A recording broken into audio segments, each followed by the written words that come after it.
What other people think of you is none of your business. Now let me say that again, because you might not have heard it before, and I want it to sink in.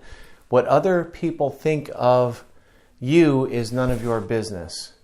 So, coming from your own head, what other people think of me is none of my business.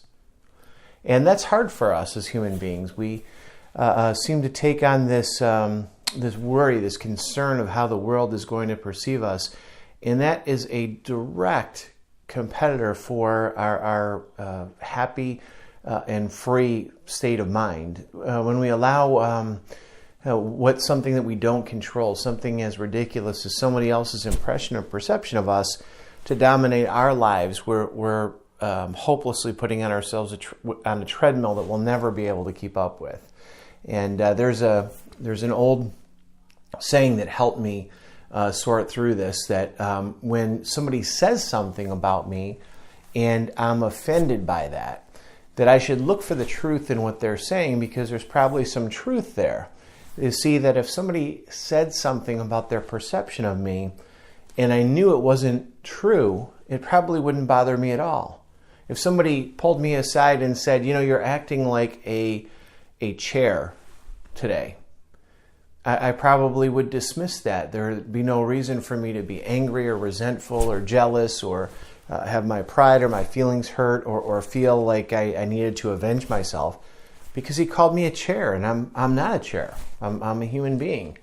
But if somebody called me a liar and that got me upset, it must mean that I knew deep down something inside of myself was holding some of the truth back.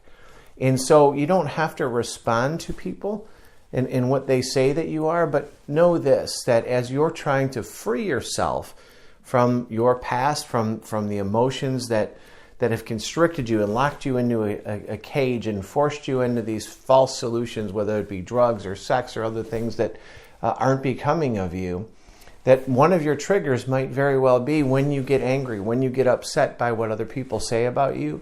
Look for the truth in there. Not because you have to share it with them or justify yourself to that person, but know that there must have been some truth in what that person said about you, or it wouldn't have made you angry in the first place.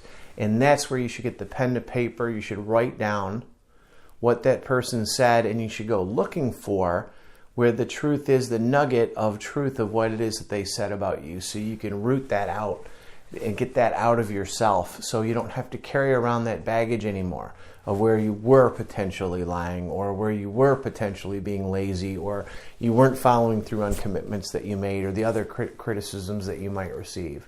That's my advice for you today, and I hope this helps you free yourself.